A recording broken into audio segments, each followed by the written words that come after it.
UHF 63, we're going to go over the Champions Adventure module, Red Cobra.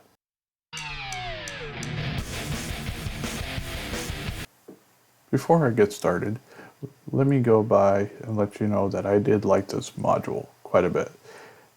Now, I'm going to be nitpicking it here and there. It doesn't mean I didn't like it. Overall, I thought it was a great module.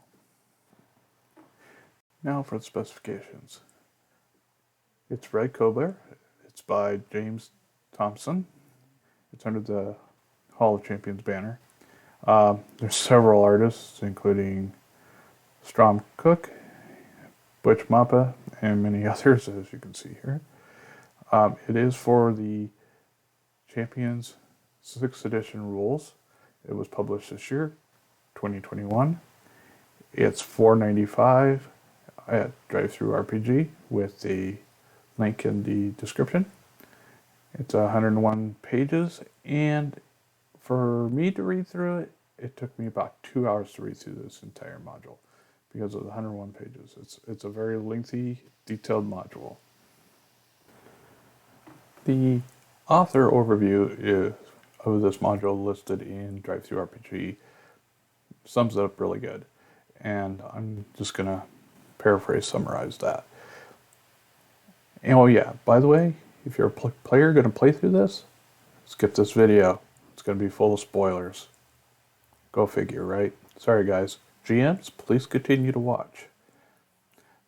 But that being said, the thing you need to know is it's about a supervillain who decides to write a memoir, and the PCs come across a guy who's taking it from the editing, taking it back to the supervillain for her to proofread what they already edited for the book that she's writing on her memoir. And that's when the PCs get involved and find out that there are villains that are coming after this manuscript. Like I said at the beginning of the video, there's many things I like about this. Generally the plot. An 80s supervillain, retired, wants a few extra cash, decides to write a manuscript that is intercepted by the PCs while the villain tries to take it away from the editor.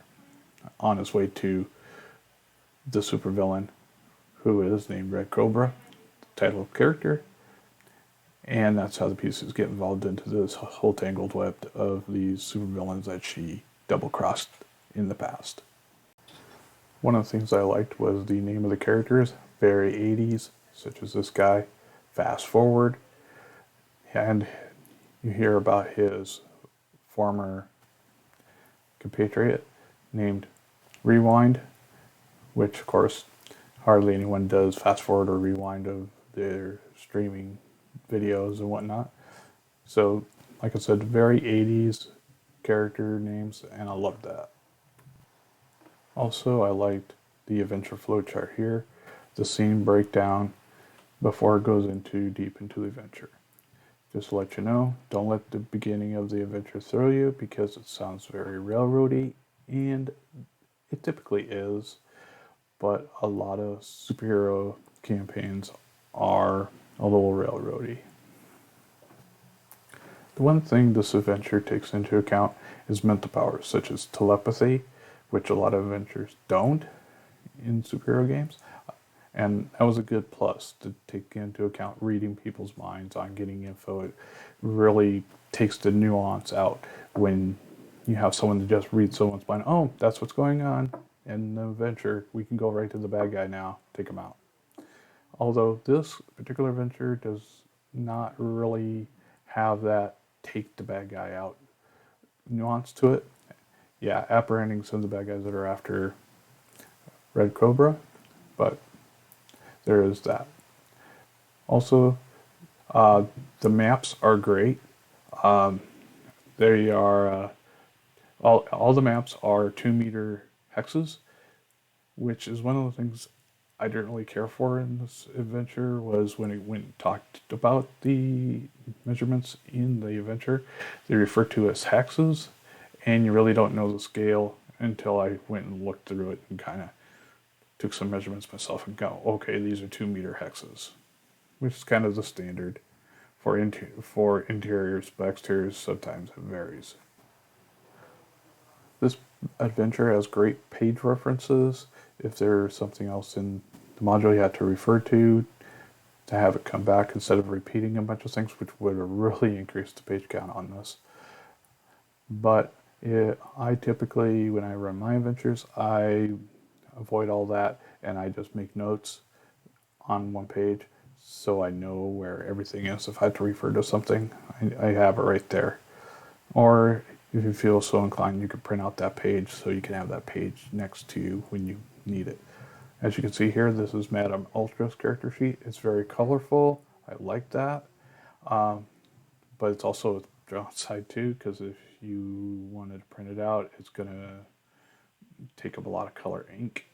If you're going to do black and white, it's going to be very difficult to distinguish and read some of this. Also, the character sheets don't list the name. The name's on the picture on the previous page. It might have been better just to have the name and picture and everything all on one page. I do like there are full page pictures, but it really separates the character out. Every object in this module has stats, and it's in the text. It would have been better to have it in a chart, or maybe just have it referenced to the Breaking Things chapter and the core rules, and go with it that way. Like in any combat in a building, there's going to be a lot of things that are going to be broken.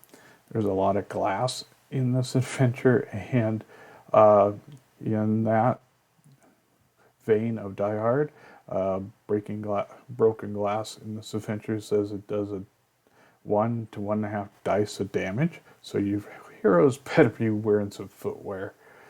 And the other thing is that the players may take full advantage of this and just start breaking things and just slamming villains into the glass, which would be totally gore.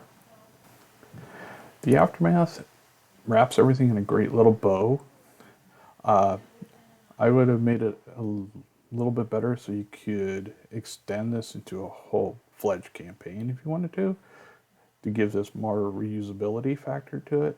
Is that in the memoir the PCs could be mentioned, or relatives or DMPCs of the PCs can be also mentioned in this memoir.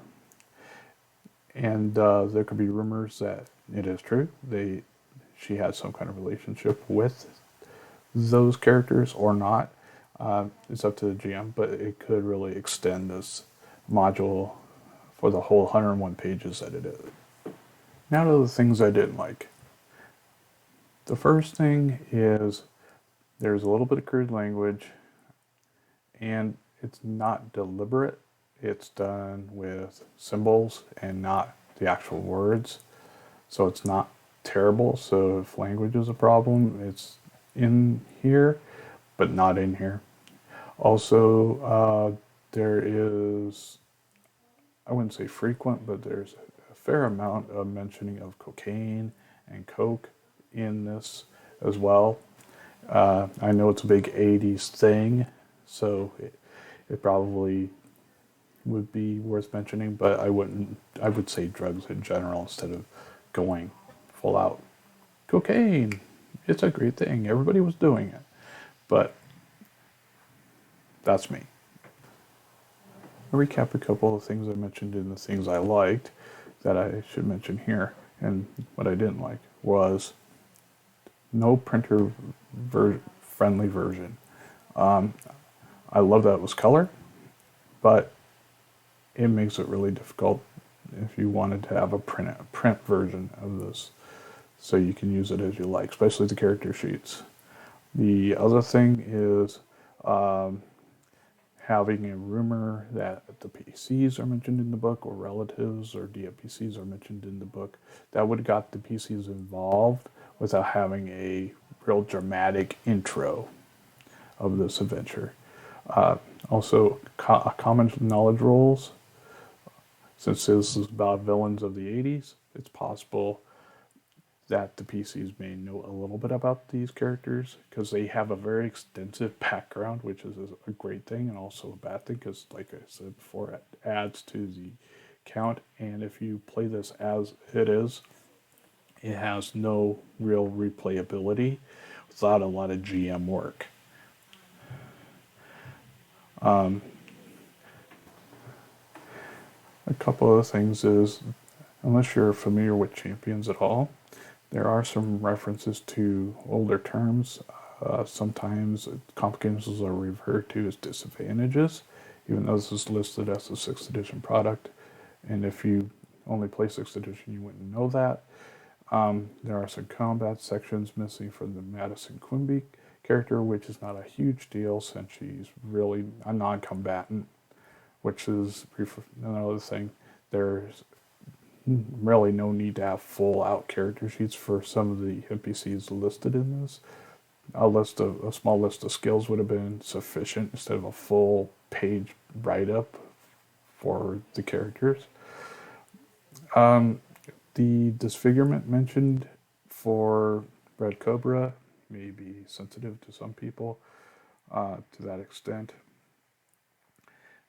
But overall, like I said at the start, this was a great adventure, and with some DM work, can really make this into a great adventure. Now for my ratings. Style, it was a 10. It's extremely skilled, great artwork. It really worked well. As far as some of the image sizes and so forth, I think the full-size images of the characters are great. But for an adventure, I don't think it really works. So it gets a 10. Substance, an 8. Incredibly skilled. It does have great story, 80s vibe if you're too into the retro thing, which a lot of us gamers are now older. We do need to get some new blood in the hobby, but it really works well for this, so I gave it an 8. Presentation, it's a standard 2-column setup. It's set up really well. Some page references, which are great. But overall, it was worth it. A value, critical hit, a 3. Because $4.95 for a full color 101 page document is, in my opinion, like insanely great value. So overall, it gets a 7.75, which rounds up to 8, which becomes incredibly skilled. And I do this on a champion scale, so lower the roll, the lower the number, the better it is. So keep doing it. Like, subscribe, leave a comment, leave your thoughts about this module if you played it, and always be a hero.